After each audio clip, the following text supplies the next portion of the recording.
this time, I would like to welcome everyone to the Coca-Cola Company's second quarter 2025 earnings results conference call. Today's call is being recorded. If you have any objections, please disconnect at this time. All participants will be on a listen-only mode until the formal question-and-answer portion of the call. I would like to remind everyone that the purpose of this conference is to talk with investors, and therefore questions from the media will not be addressed. Media participants should contact Coca-Cola's Media Relations Department if they have any questions. I would now like to introduce Ms. Robin Halpern, Vice President and Head of Investor Relations. Ms. Halpern, you may now begin. Good morning, and thank you for joining us. I'm here with James Quincey, our Chairman and Chief Executive Officer, and John Murphy, our President and Chief Financial Officer.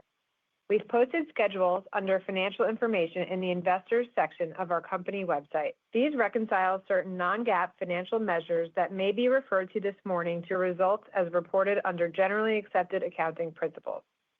You can also find schedules in the same section of our website that provide an analysis of our gross and operating margins.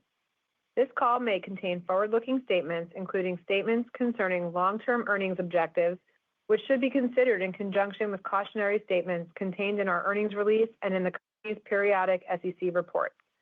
Following prepared remarks, we will take your questions. Please limit yourself to one question. Re-enter the queue to ask any follow-ups. Now I will turn the call over to James. Thanks, Robin, and good morning, everyone. Throughout the first half of 2025, the external environment has continued to evolve. To adapt, we've stayed close to the consumer, managed our growth portfolio of brands, and doubled down on our all-weather strategy. After the first half of this year, we're on track to deliver on both our top line and updated bottom line guidance. We're confident we can navigate varying local market dynamics during the remainder of 2025 to deliver on our updated guidance. This morning, I'll provide details on the operating environment and our second quarter business performance. Then I'll explain how we're pivoting our plans and building new capabilities to deliver amidst the current realities. John will end by discussing our financial results and providing further commentary on the outlook for the rest of the year. Coming into the quarter, we expected the operating landscape to be choppy. Volume declined 1% during the quarter as we cycled a difficult comparison versus the prior year.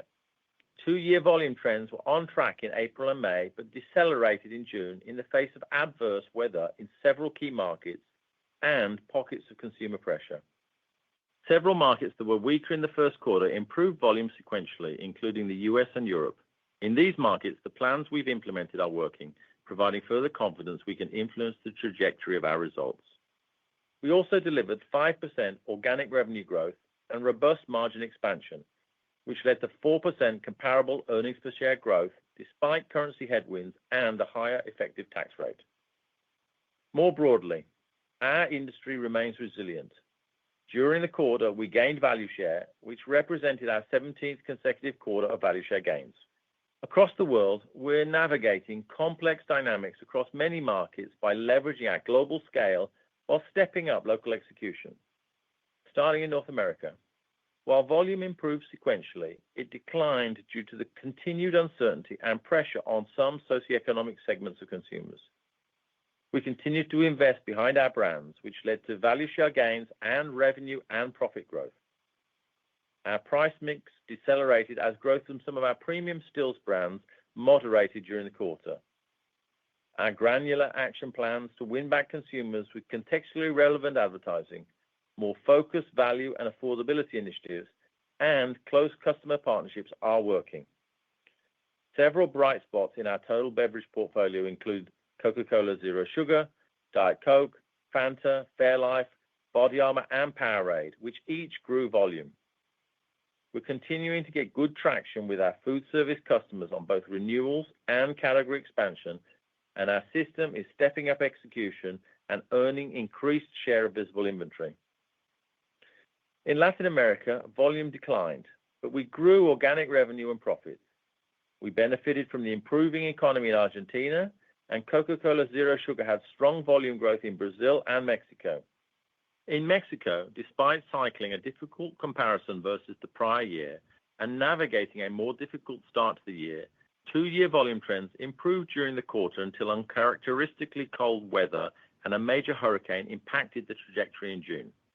To drive transactions, we're reprioritizing investments, driving affordability with refillables, and premiumization with single-serve offerings, and scaling connected packaging and our system's digital customer platforms.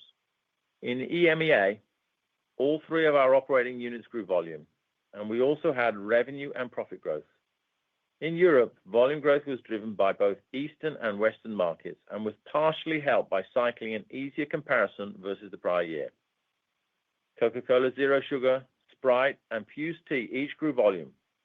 We activated our Share a Coke campaign across 38 markets in Europe and included prominent musicians and influencers. The campaign leveraged a memory maker digital tool, which allowed drinkers in some markets to share personalized memes and videos with friends and family. We also tapped into Sprite Spicy Meals and One Fana campaigns. In Eurasia and Middle East, despite multiple conflicts in the region during the quarter, we grew volume and won value share. We're leveraging our learnings to emphasize the localness of our system, which includes local sourcing, production, employment, and distribution.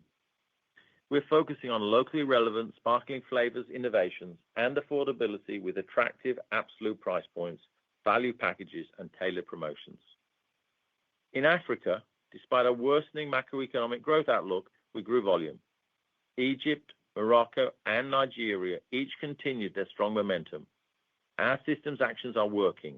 We've refined our pack price architecture, executed fewer but bolder integrated marketing campaigns, and accelerated cold drink equipment placement. Lastly, in Asia Pacific, after a strong first quarter, we had mixed performance across the region. Volume declined, but we grew both revenue and comparable currency-neutral operating income.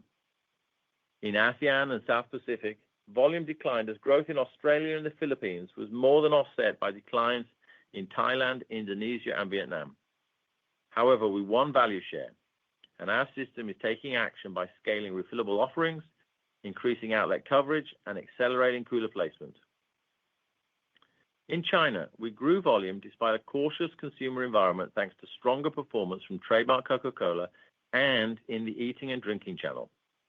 Our system is developing more granular channel and customer-specific execution strategies, driving more tailored promotional campaigns and accelerating cooler placement.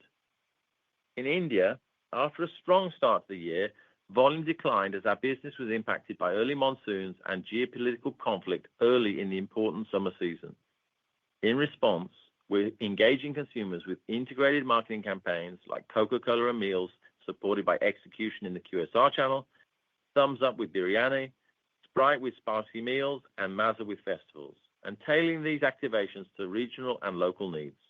Also, our system is adding customer outlets and recently surpassed 1 million customers on its digital ordering platforms.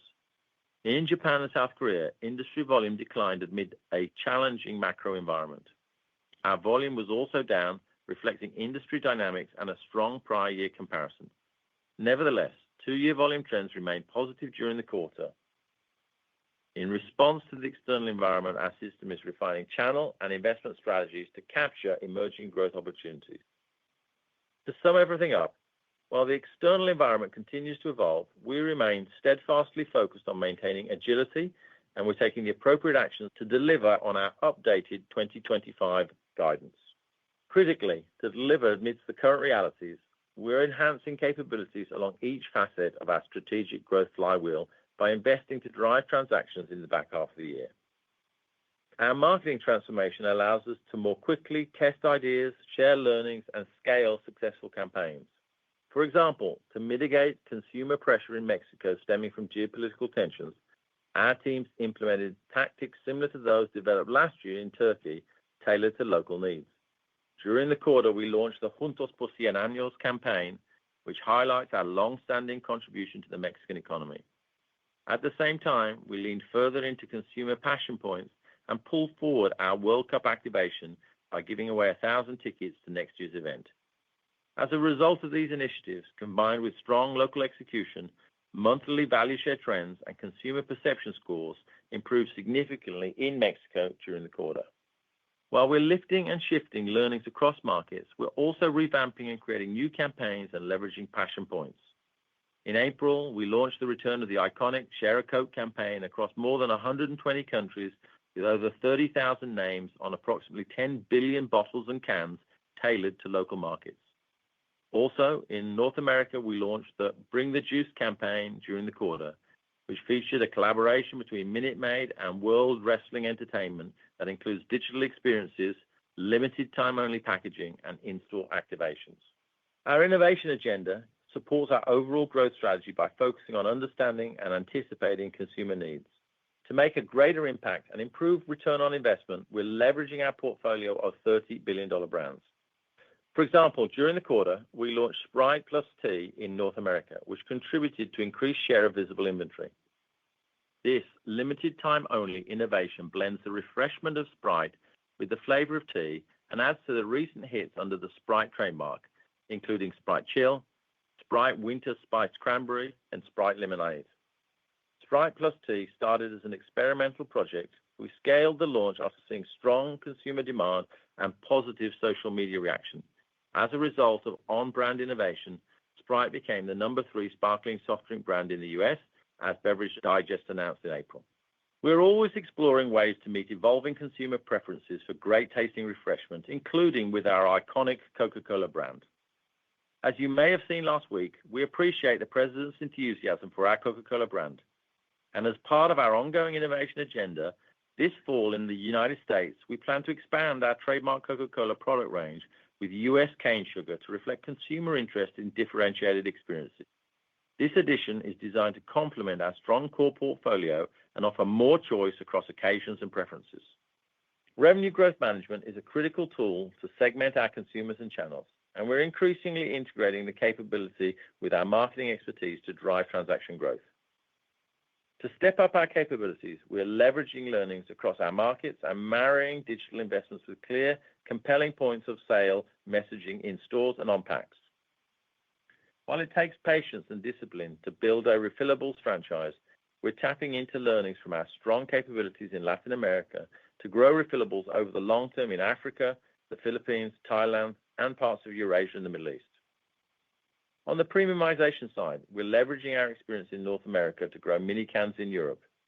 And finally, last year, we piloted an AI-based pack price channel optimization tool in Mexico. Results so far have shown this tool improves our offerings and speed to market.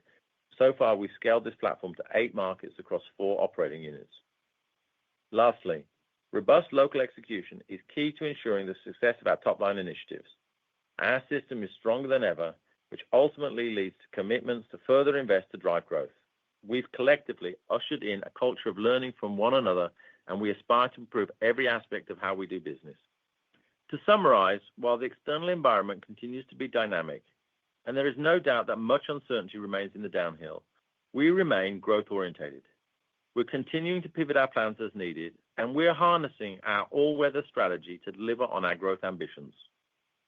Before I conclude, I'd like to recognize the efforts and unwavering dedication of our system employees around the world. With that, I'll turn the call over to John. Thank you, James, and good morning, everyone. In the first half of 2025, we delivered positive volume, organic revenue growth at the high end of our long-term algorithm, robust margin expansion, and continued earnings per share growth in a very dynamic operating landscape. During the second quarter, we invested with discipline to achieve our objectives. We grew organic revenues 5%. Unit cases declined 1%, largely due to a weaker than expected June. Concentrate sales were even with unit cases. Our price mix growth of 6% was primarily driven by approximately 5 points of pricing actions and 1 point of favorable mix. Pricing from intense inflationary markets contributed to approximately 1 point of price mix growth, down from approximately 5 points in full year 2024. Comparable gross margin increased approximately 80 basis points, and comparable operating margin increased approximately 190 basis points. Both were driven by underlying expansion, partially offset by currency headwinds. Approximately one-third of our underlying expansion was driven by faster realization of our productivity initiatives, while the rest was driven by timing of investments and favorable cycling versus the prior year. Putting it all together, second quarter comparable EPS of 87 cents increased 4% year over year, despite 5% currency headwinds, elevated net interest expense, and an approximate 2-point increase in our effective tax rate. Free cash flow, excluding the Fairlife contingent consideration payment, was $3.9 billion, which is an increase of approximately $600 million versus the prior year. Growth was driven by underlying business performance and lower tax payments, partially offset by cycling working capital benefits in the prior year. During the quarter, we made our final $1.2 billion transition tax payment related to the 2017 Tax Cuts and Jobs Act. Our balance sheet remains strong, with our net debt leverage of 2 times EBITDA, which is at the low end of our targeted range of 2 to 2.5 times.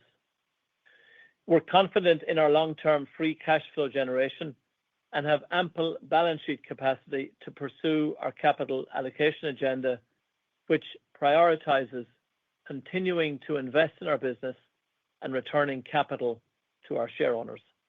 Enabled by our all-weather strategy, we're updating our 2025 guidance, which takes into consideration our actions to drive growth in a dynamic context and what we know today about our external environment.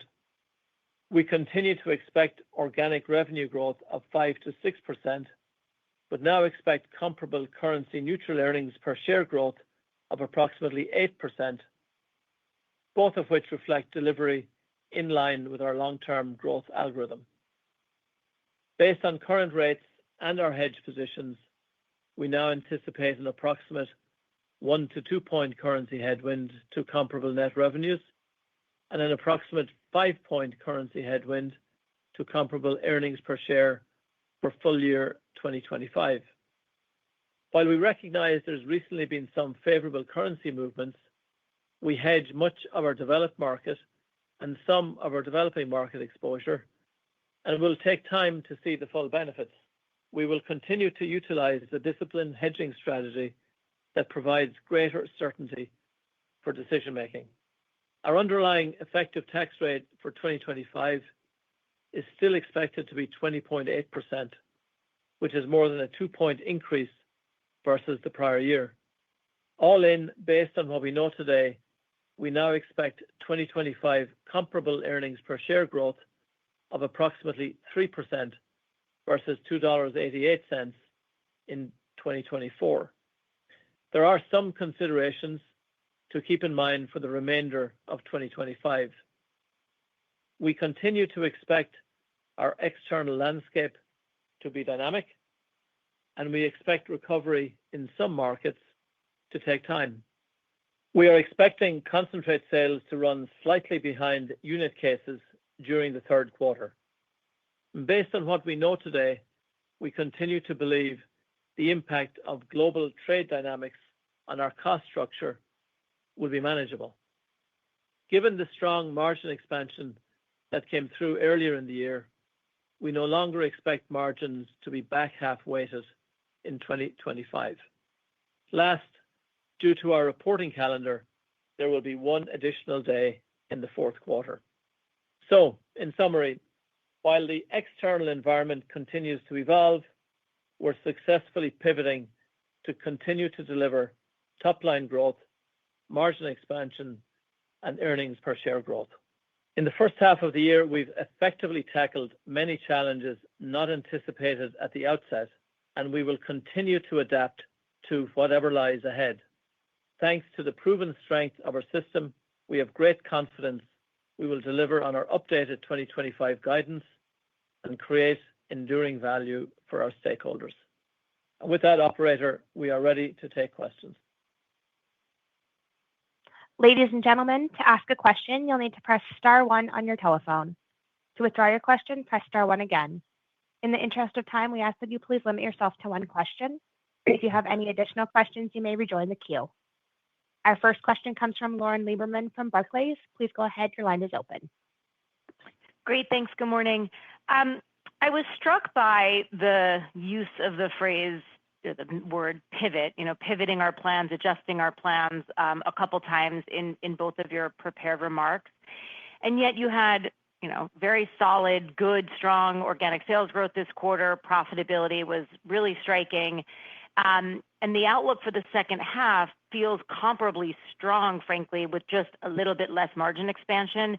So maybe I can just really focus on that pivot plans piece to understand maybe more concisely what it is. As you're thinking about the back half of the year, does the environment feel that it's tougher?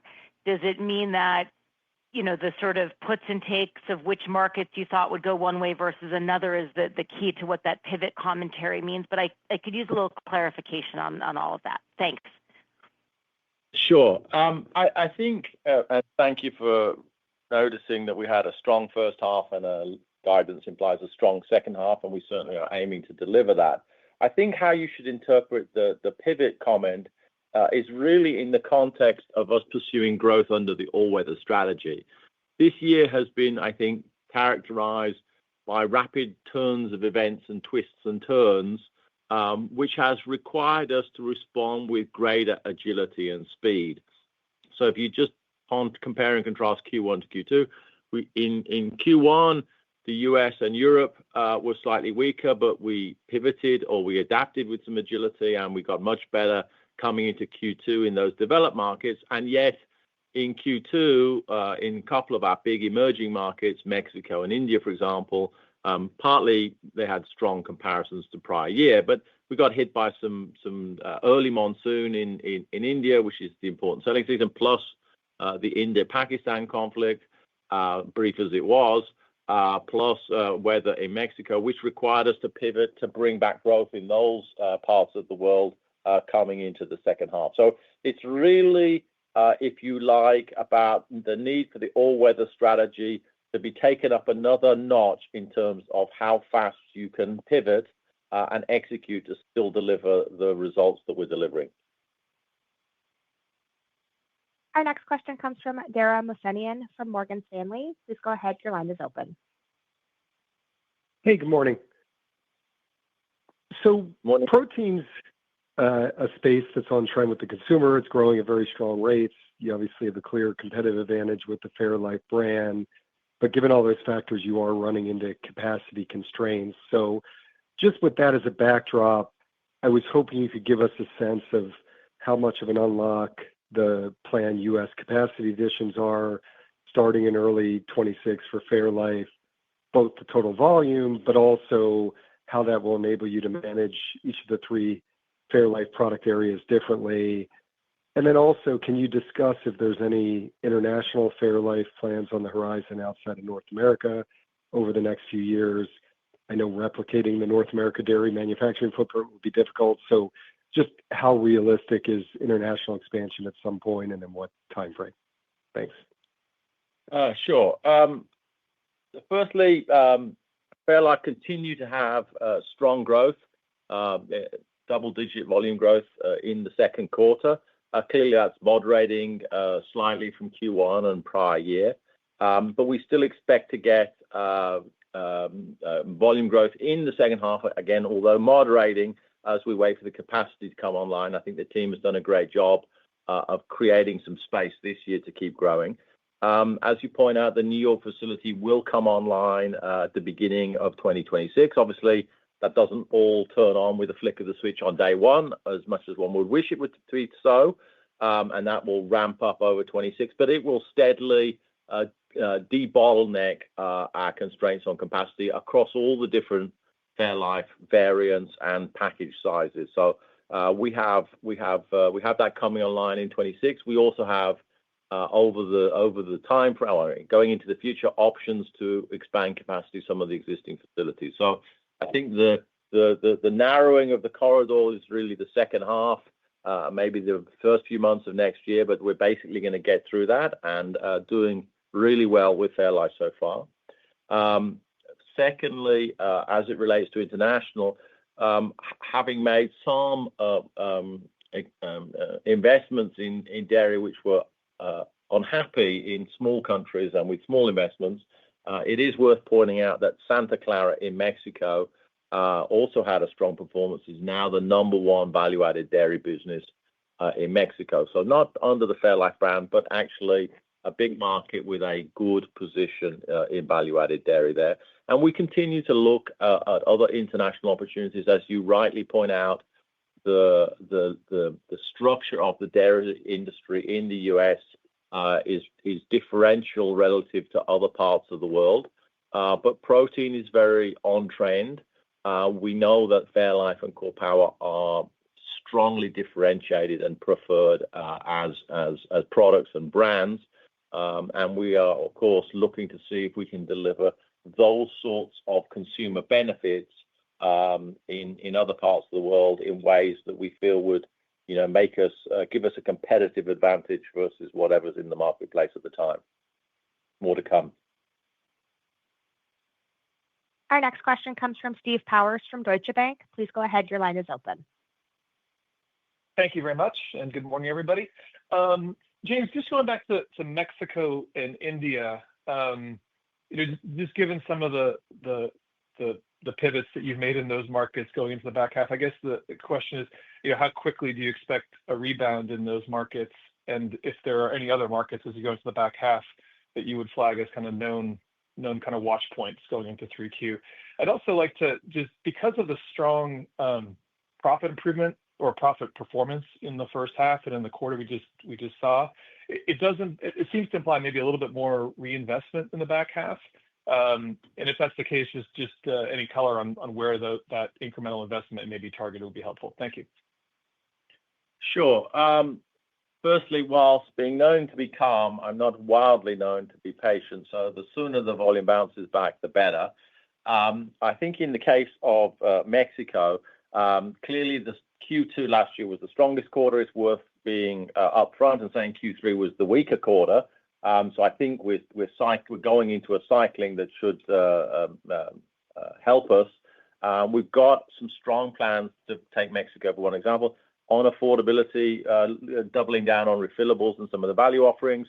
We're also celebrating our 100th anniversary in Mexico with Juntos por 100 Años, which is really about emphasizing the long-standing economic impact, which is going back to some of the Hispanic issues that bled across the border in the first half. And we're pulling together some of the marketing activation and execution activation with our bottling partners. So we're confident, not just in the long term, but also in our ability to get back to growth as we come into Q2 and get out of some of the colder weather and the hurricane that was true in June. In the case of India, as we've talked, or both John and I have said in previous calls, is never going to be a straight line. And indeed, Q2 was not. But we're very bullish on India overall. The Q2 did decline. There was, as I said, the conflict and the monsoon.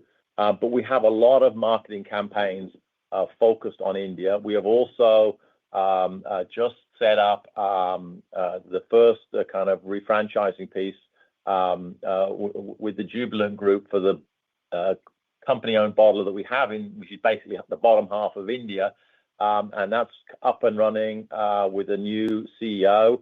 And so we think that will bring some new energy and dynamism and focus and proactivity to the execution in the marketplace. So we think we've got a strong plan from a marketing and innovation point of view. The local franchise bottlers were doing better than the CBO in the first half. And with some re-energized focus on this transition bottler, we're pretty confident on where we'll go in India. And then as it relates to the unauthorized second question, profit improvement, yes, it does imply a little bit of reinvestment. There's a piece of timing in there. We had expected more of the productivity in the second half, and we got some of it in the first half, which of course moves the money around. And so that's a piece of it. But we also are as we've said in previous years, we continue to lean into growth. We've got a growth strategy. We're delivering growth, and we're going to continue to invest into that to drive momentum and assure momentum in the second half, but also set ourselves up for a good 2026. Our next question comes from Filippo Falorni from Citi. Please go ahead. Your line is open. Hi, good morning, everyone. I wanted to ask about the North America market. We've seen a little bit of an improvement in the volume, in the unit case volume, still negative, but just any thoughts on the outlook as you move forward in the back half, especially on 2 points, the QSR and away from home channel more broadly, how you're seeing the trends evolving there, and then also the trends among the Hispanic consumer, which was a pressure in Q1, and it seems to have gotten better throughout Q2. Thank you. Sure. Firstly, overall, the U.S. business did a very strong job in coming back from a slower start in Q1 and getting sequentially better in Q2, getting some good revenue growth.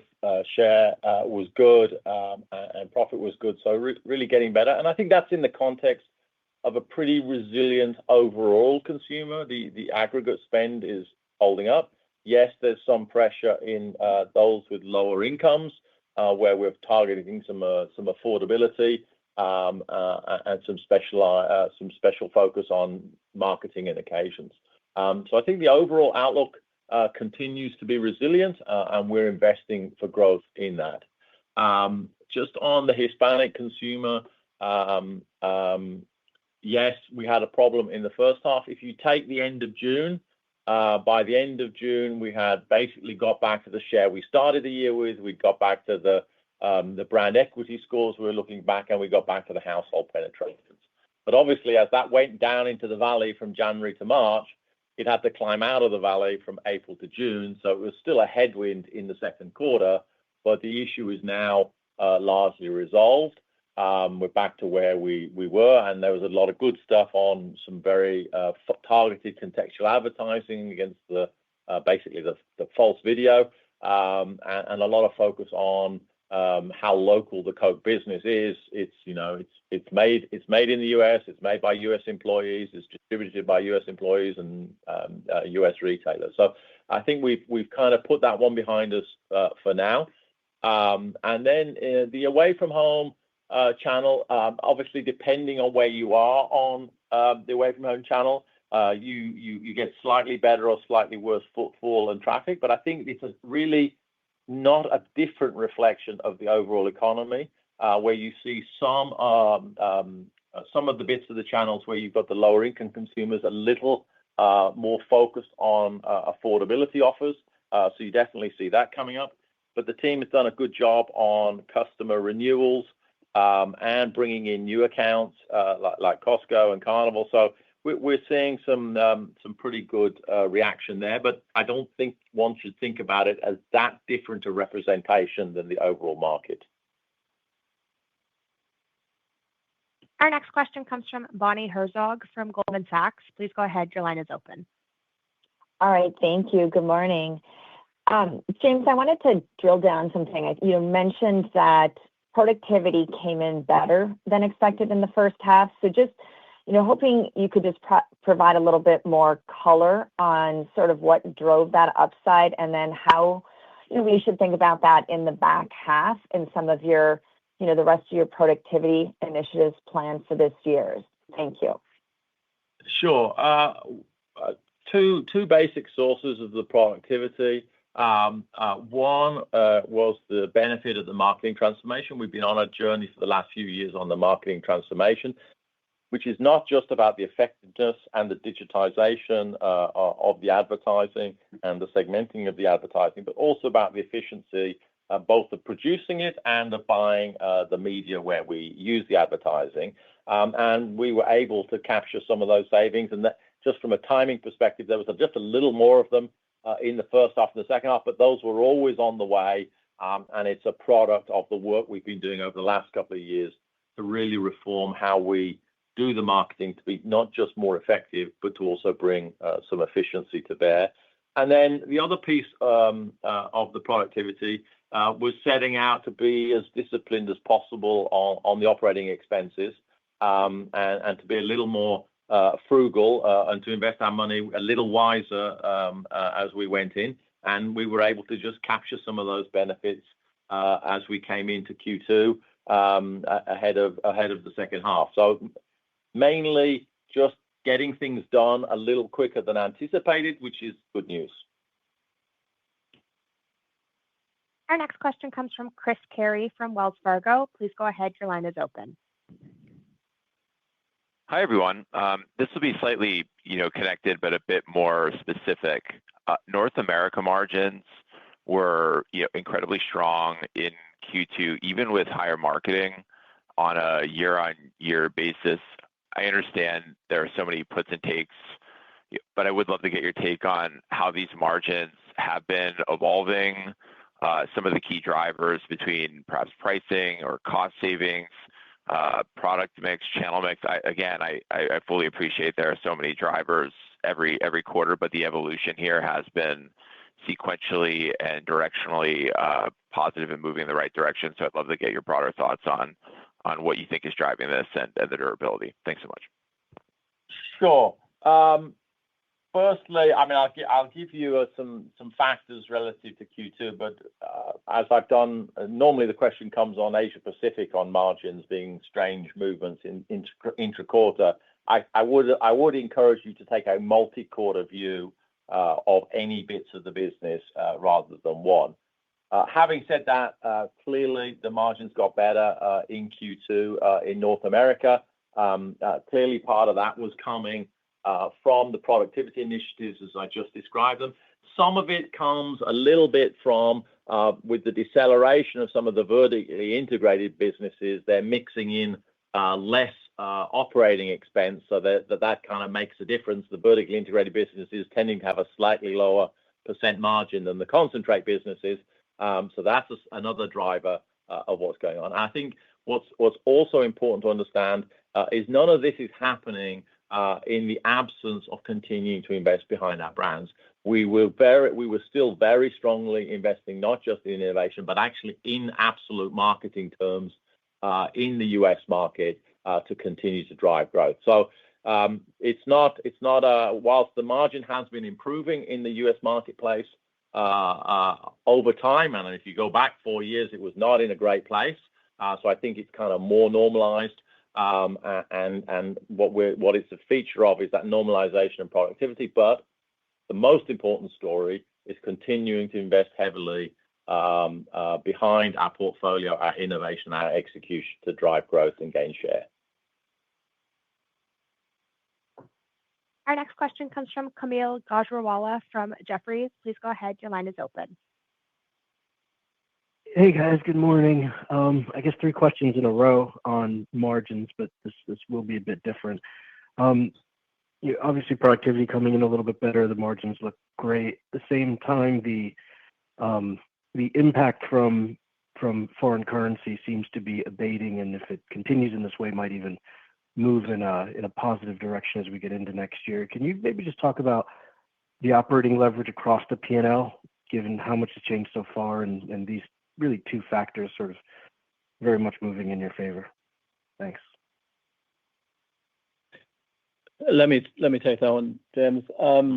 So yeah, you've got two distinctive factors. I think James covered well the drivers of our operating leverage on both the gross and operating margin lines, which we continue to expect to deliver in the second half of the year, albeit at a slightly lower rate than we had previously flagged. And then on the currency front, as you all know, we hedge as a risk management tool to help us smooth fluctuations and provide greater certainty at the local market level. And in the year to date, the main influences year to date has been the performance of the G10 currencies, which we hedge on a consistent basis, and those hedges are somewhat offsetting the actual dollar weakness that we have seen in those against those currencies. Emerging on the emerging markets front, not as much. And so as we look to the second half of the year, we'll provide more color in October on our outlook for 2026. The updated guidance reflects a softening of the negative impact that we had been experiencing on the overall currency front. So net, slightly better environment.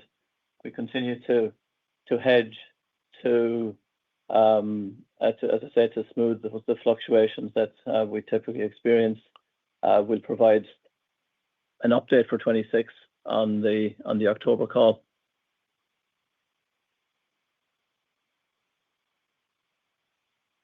Our next question comes from Robert Ottenstein from Evercore. Please go ahead. Your line is open. Great. Thank you very much. James, can you talk a little bit about, globally what you're seeing in terms of consumer strength? The sense I got, and maybe I misheard, but the sense I got was that you were a little bit surprised by some pockets of consumer weakness globally, apart from the weather, apart from geopolitical issues. So is that right? What are you seeing, from the consumer globally? And if things did weaken a bit in June, how has that progressed into July? Thank you. Thanks, Robert. Let me just stand back again on the volume around the world. The second quarter, we had good performances and improving sequentially.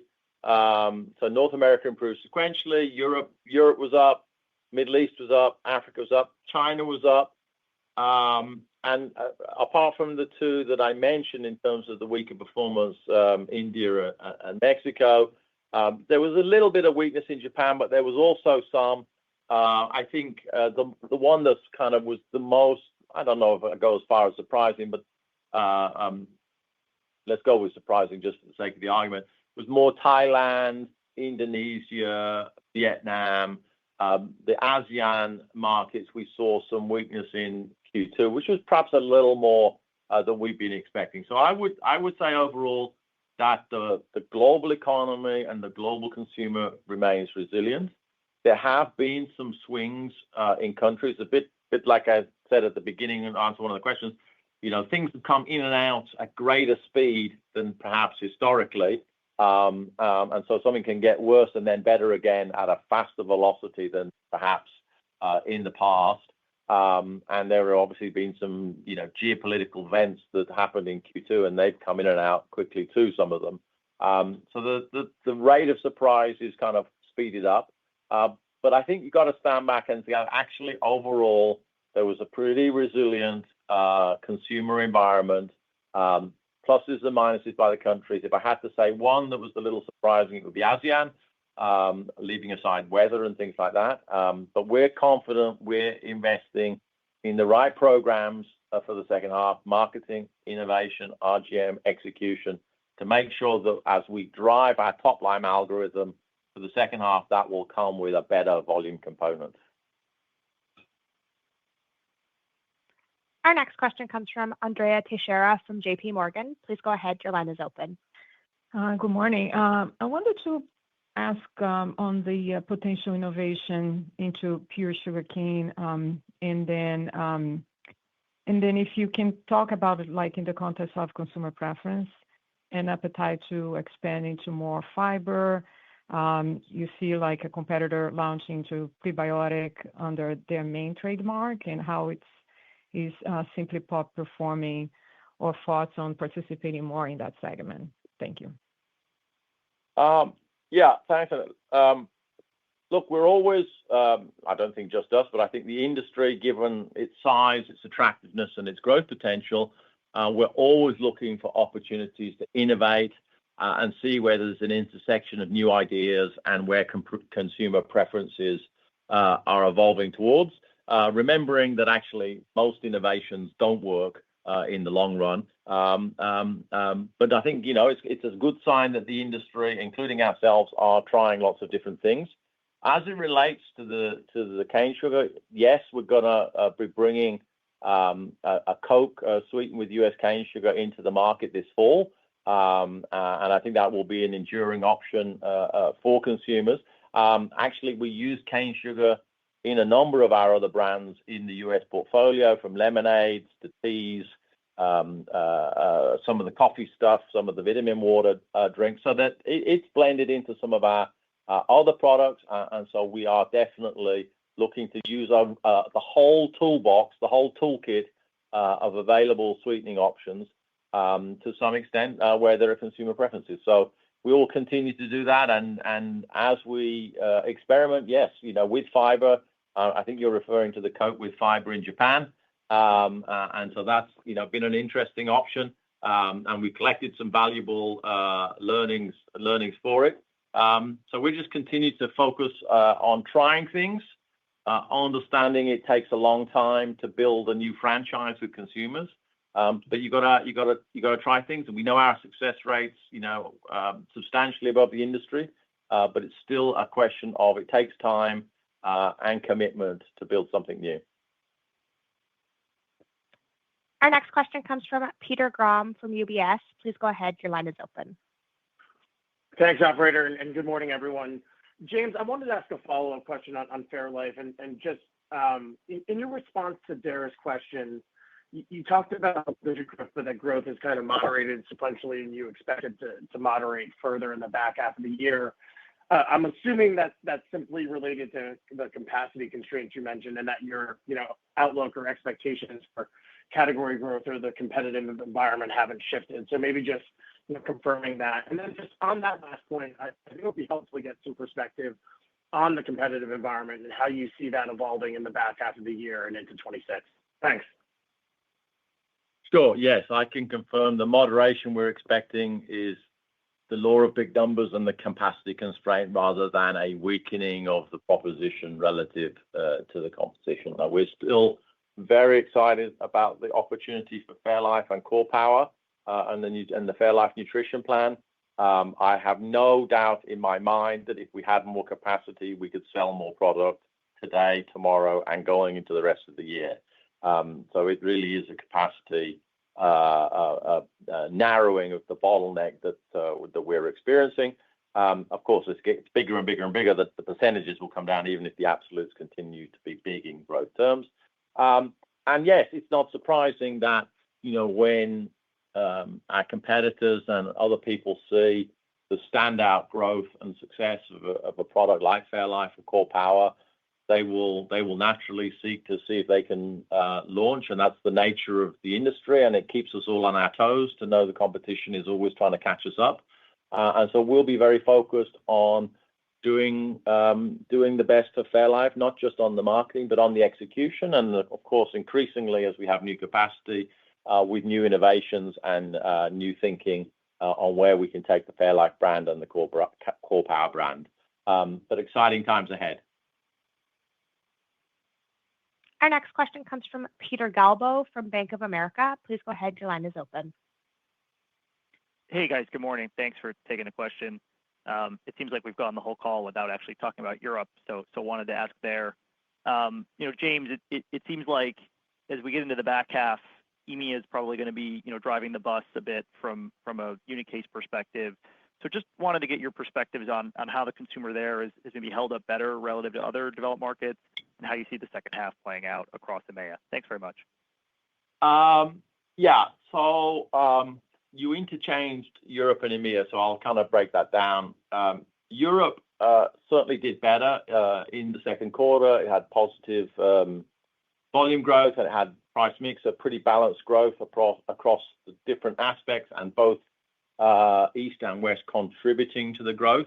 And so I think it's still worth saying that Europe is a bit like the US in the sense that there's a pretty resilient consumer overall in aggregate. But at the lower end of the income spectrum, we do see a lot of value seeking and affordability behavior. So we're having to double down on that. And within that, we had a great quarter in terms of Coke Zero Sugar and Sprite and Fused Tea, and I think there were some really good programs on Fanta as well. So Europe overall, a great start. As it relates to the other bits of EMEA, Overall, we gained value in EMEA. Africa grew volumes despite cycling some pretty tough comps, and obviously the macros can be pretty dynamic in Africa, but good, strong performance across Africa. And then in Eurasia, we've been leaning into the localness of the business, and that part of the world was also able to grow volume. So actually a good performance across the three main components of the EMEA group. And I think in Africa and EMEA, it was driven by Coke and flavors, and some great execution by the system. Our next question comes from Michael Lavery from Piper Sandler. Please go ahead. Your line is open. Thank you. Good morning. Just wanted to switch maybe a little bit longer term question on coffee. You've obviously got brands like Georgia and Costa that are strong in certain markets, but globally it's a big attractive category. I guess maybe just would love to hear some of what you're learning as you reflect on your strategy there, and what it might take to win, and how your participation in the category might evolve over time. Yeah, thanks, Michael. Yeah, Costa, I think that counts as, if we're going to count Georgia as one attempt, Costa would count as our fourth attempt in coffee, because we've got Georgia, Costa. We tried with an investment in Keurig, and there was something in the 60s called Duncan, Duncan coffee. So we totally recognize what you're pointing out, which is that coffee is a large, fragmented, growing category in the total beverage industry. So it's clearly attractive if we in the bottling system can find ways to participate more deeply in that category. Now, having said that, our investment in Costa is not where we wanted it to be from an investment hypothesis point of view. I mean, the business is still a good business, but it's not quite delivered on the different verticals of growth that we were hoping to accelerate much quicker: the ready-to-drink coffee, the express, and the at-home, and therefore the business remains more weighted towards stores. And in the stores, we've been driving the affordability and actually doing a good job on refreshing the stores and driving the speed of service. But still, the investment hypothesis as originally intended has not played out, despite the improvement in the store business. So I think I would say we're in the mode of reflecting on what we've learned, thinking about how we might want to find new avenues to grow in the coffee category, while continuing to run the Costa business successfully, because it's still a lot of money we put down, and we want that money to work as hard as possible. Our next question comes from Carlos Laboy from HSBC. Please go ahead. Your line is open. Yes, good morning. This question may be perhaps for John. John, for years we've heard you talk about wanting to refranchise for the purpose of focusing more on creating demand.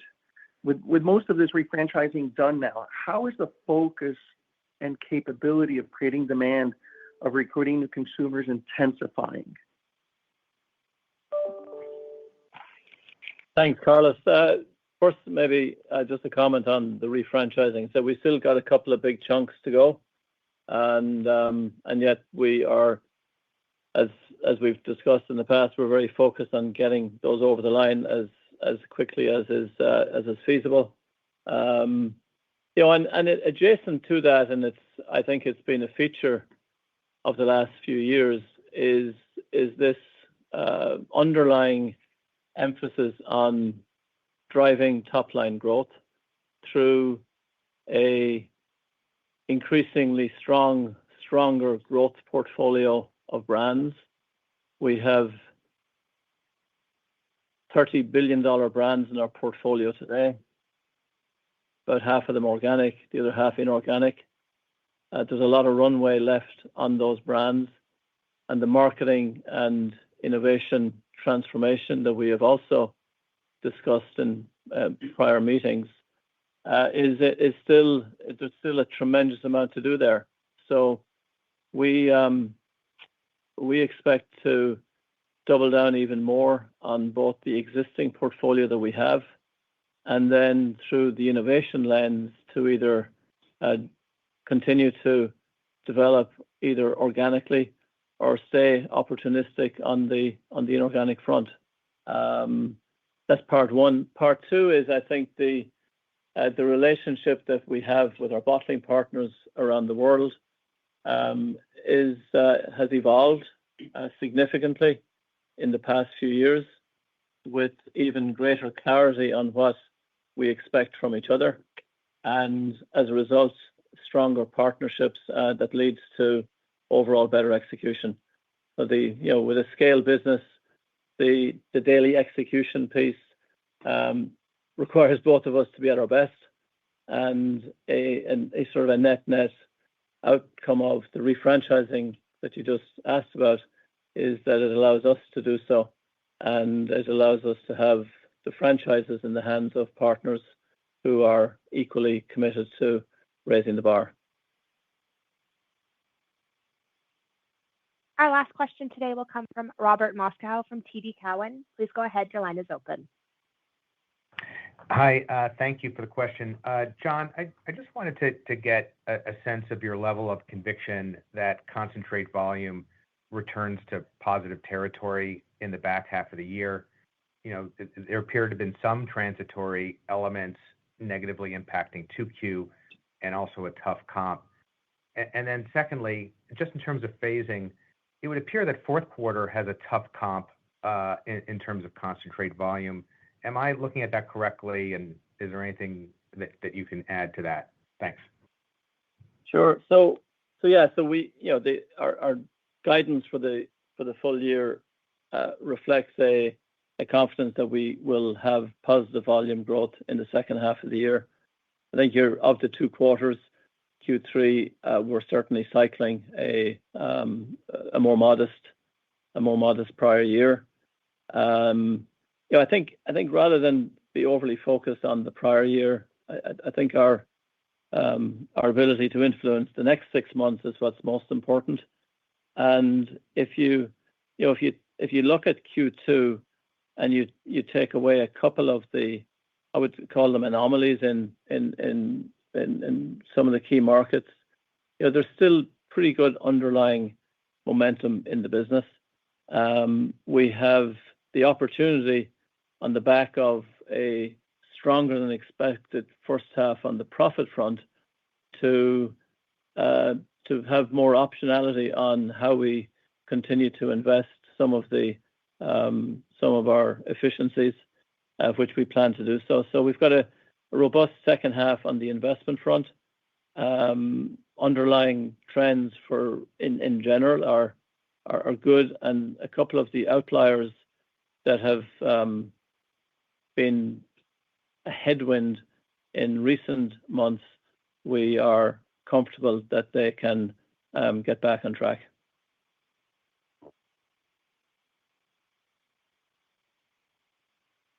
Ladies and gentlemen, This concludes our question and answer session. I would like to turn the call back over to James Quincey for any closing remarks. Thank you, operator. So to summarize, we believe we're well positioned to deliver on our updated 2025 ambitions and guidance. We're continuing to build our systems to drive long-term growth, and we're confident we will continue to create enduring value for our stakeholders. Thank you for your interest, your investment in our company, and for joining us this morning. Thank you. Ladies and gentlemen, this concludes today's conference call. Thank you for participating. You may now disconnect.